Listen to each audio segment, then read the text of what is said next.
It's that time again, my little blueberries. What is going on, my blueberries? It's December. Santa is preparing to invade your family's home and violate your privacy. I'm constantly reminded that my parents are no longer together and it's all my fault. And the Steam winter sale is upon us. Gaiman has seen fit once again to grace us with his golden presents, showering discounts from the heavens. A golden shower, if you will. So tell your kids Christmas is canceled this year, shove the Christmas balls up your butthole, smash that old labia minora, and throw them presents into the river. It's time to blow all your cash on games that you may never even play. Today I'm going over the objectively best deals on offer on Steam this year. Make sure to put the plastic covers on the furniture. Once Grandma hears about this sale, she's going to be squirting all over the place. You'll be able to boil hot dogs with all that granny squirt coming your way. So open up wide, give the Grinch a reach around without even kissing him first, and prepare for the awesome Steam deals. First up, and maybe one of the best values I've ever seen on Steam, is Mass Effect Legendary Edition. This is the trilogy of Mass Effect games and all their bonus content on sale for $6.39 Canadian rupees. That's like 18 cents USD. Three of the best RPG shooters to ever grace God's green flat earth with updated shaders, character models, 4K and HDR support, as well as ultra-wide aspect ratio support. The original Mass Effect, which I believe to have aged the worst out of all three, thankfully got some aiming and control improvements, as well as an updated party member AI. This one needed the most attention, and the Legendary Edition delivers a version that all new Mass Effect players should start off with if they're interested in the series. The character creator is unified across all three games in the collection, allowing full Shepard customization in all three games. You can run around as a space man or woman, shooting up the place, making love to beautiful alien women,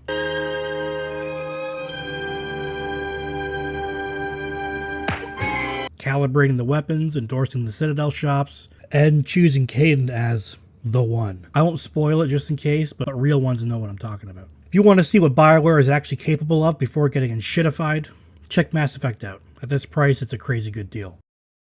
Everyone that knows the history of Titanfall 2 can attest that this game got fucked in the ass. EA threw this masterpiece of the wolves when it first launched in 2016, and I can never forgive them for that. This game may just be my absolute favorite FPS ever on any platform. At $4, even if you never plan to touch the multiplayer, the single player alone is well worth it at that price. Some of the most creative and inventive levels in all of FPS games are featured in a short and incredibly well-paced experience. BT is a real homie, never forget. Despite what some caved-in head idiots may tell you, the multiplayer is still active. This game was never a blow-up all of pop culture massive success, but the player base is incredibly passionate about the game, and hopefully they haven't stopped taking their pills. The multiplayer in this game will have players until the very last minute the servers are active, I'm sure about that. And maybe if everyone puts Titanfall 3 in their letter to Santa this year, it may eventually come true.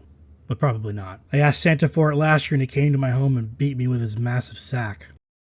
Anybody that's watched this channel in the past knows that I love weeb shit, and Persona 5 Royal is peak weeb shit. This is without a doubt one of the best JRPGs to ever cream all over my cheeks, and it's on sale for $32. I spent like 72 hours on my initial playthrough of the original release on PS4, and then a further 8,000 hours on the Royal release of the game. You play as a kind of gross-looking high school student, running around collecting waifus and eating burgers. At night, you dress up as a gentlemanly Reddit mod or something, and bring all your friends to steal the hearts of perfectly innocent people. There's this disgusting cat too, and he'll eat your corpse if you ever game over. Just like with Persona 3 and 4, soundtrack in this game is an absolute masterpiece that will stick in your brain for the rest of your life. I went several years without playing this game, and when I encountered an optional boss in Persona 3 Reload's Episode August DLC that features the battle music from Persona 5, it was like I'd listened to the song every single day between my last playthrough all the way up to fighting that boss. The dungeons are no longer randomly generated. Instead, each one is a unique, handcrafted place, with cool gimmicks and themes specifically made for that place, called palaces in Persona 5. You can even fuck the teachers in this game. First for the series, and hopefully not the last. So grab your waifus and take your dumb cat into people's bodies or whatever, steal their hearts, and fuck a big titty goth nurse.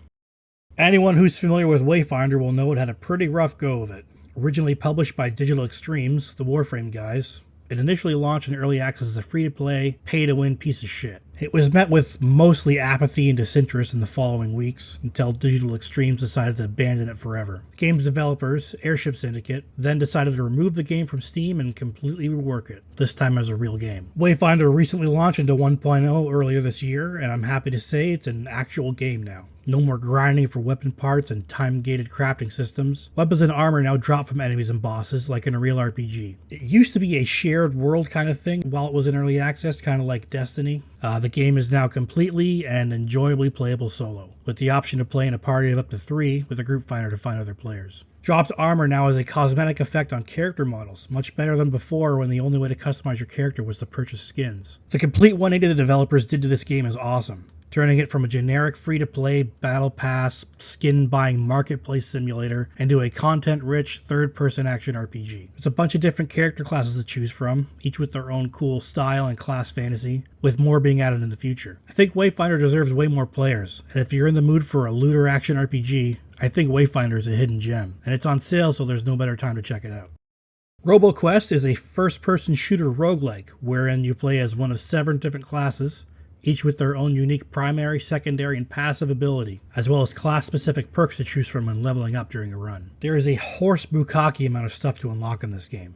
Tons of weapons, classes, passives, and abilities, some of which are permanent unlocks that persist through runs that fundamentally change the way you move around the environment as you get better at the game. The grappling hook lets you latch onto walls or pull you right towards enemies, the butt slam lets you wreak havoc with your ample cheeks, and the jetpack lets you hover in midair for a short time, and you still have access to all of your weapons and class abilities while in the air. The skill ceiling in this game goes all the way up to the heavens. Combining all of the movement abilities with your class abilities to move around the battlefield makes it so you sometimes don't even touch the ground during certain encounters. Passive perks and abilities, when combined with certain damage types, such as fire, ice, or explosive, create insane synergies that let you melt bosses in seconds. One look at some of the runs on this game's subreddit can show you what kind of late-night shenanigans you can get up to in this game. It's currently on sale for $21, and at that price, the amount of content you get is incredible. RoboQuest is slept on in my opinion. If you're in the mood for an amazing roguelike, check it out. The Messenger is a 2D Metroidvania title developed by Sabotage, and it has all the usual things you'd expect from the genre. Play as a cool ninja whose village is under attack by a demon army, and it's up to you as the ninja guy to set out on a stupid quest to save your dumb village. All the Metroidvania things are here. You get new abilities as you progress, which then allows you to progress even further in the game. Revisiting old areas with new abilities lets you access hidden areas for character upgrades. What this game does differently is how it goes completely off the rails as you progress. What starts as a classic-inspired platformer turns into time travel shenanigans, with the player able to traverse between 8 and 16-bit renditions of the world. There are entirely different animations and sprites unique to each version of the world. Animations, especially for the main character, are super smooth and the game is a joy to control. If you decide to 100% the game, some of the platforming challenges are outright devious, requiring the player to utilize multiple forms of traversal and character abilities to clear. The writing and humor is a hit or miss for me. Sometimes it feels like it's trying a bit too hard to be funny, but overall the dialogue is genuine and makes the characters rather endearing. If you want a good Metroidvania at an incredible price, The Messenger is easily one of the best in the genre. If you love being a spooky ghost, you'll love Dead Space. Fairly faithful remake of the original game, though be warned they did uglify Nicole for no reason. Instead of her being a young woman in her mid-20s, they made her look like a 60-year-old granny, and not in the gilf way. Really turn her inside out with your rock-hard cock. We've fucked thousands of times, but even today there's nobody I'd rather have deep dicking me at night. Other than that, the game remains intact. It's still super spoopy, shooting off necromorph limbs with engineering tools is still awesome, and the atmosphere is unrelenting. The remake fixes the awkward zero-gravity controls from the original, making those sections not as disorienting. It has all the PC bells and whistles you'd expect for a modern PC release, including uncapped frame rates and ultra-wide support. If you're looking for an intense survival horror game to play while Santa bangs your mom, Dead Space is it. If you want to see what Rocksteady was up to before the travesty that is Suicide Squad, the Batman Arkham games will tickle your pickle. Every one of the Arkham series trilogy games is on sale right now, with the most expensive being Arkham Knight for $6. These games definitely hold up incredibly well. The visuals and atmosphere these games achieve is not diminished at all by age. Kevin Conroy and Mark Hamill deliver incredible performances as Batman and the Joker respectively, one of the absolute highlights of this series. The games do a great job of making the player feel like Batman, with you hiding in the shadows to take enemies out without them even knowing you're there, or gliding right down into their faces from above and beating the shit out of them. Rocksteady really put themselves on the map with these games, and now they're erasing themselves with the slop they've recently squirted out. If you want to see the brilliance the studio used to be capable of, check out the Arkham trilogy. I want to wrap this old bitch up with some honorable mentions. These are all great games, but not necessarily the best deals. Games are discounted, but probably not as good a value as the previous games I've mentioned. First up is Space Marine 2. If you are at all interested in this game, you'll likely already know a bunch about it. It's a testosterone simulator with an incredible single-player campaign that ties directly in with the multiplayer co-op missions you can do with other players. It's one of my favorite games of the year, but it's still $60, which is what used to be the full sticker price for new releases in Canada like 10 years ago. Still a sale, and if you're waiting for the price to drop a bit before buying, now's your chance. But if you wait a bit longer, you'll likely get a much better deal in the new year. Ghost of Tsushima is a samurai simulator that Ubisoft should have just copied for Shadows. It's a great game, and I put off buying it for years so I could play it on PC. But it's not discounted that much, unfortunately. Steam version comes with the DLC as well as the online co-op feature, but it's still pretty close to full price. It also requires you to have a PSN network account to play, which I know doesn't sit well with a lot of Steam users who are already sick of having 10 different launchers for games that are already in their Steam library.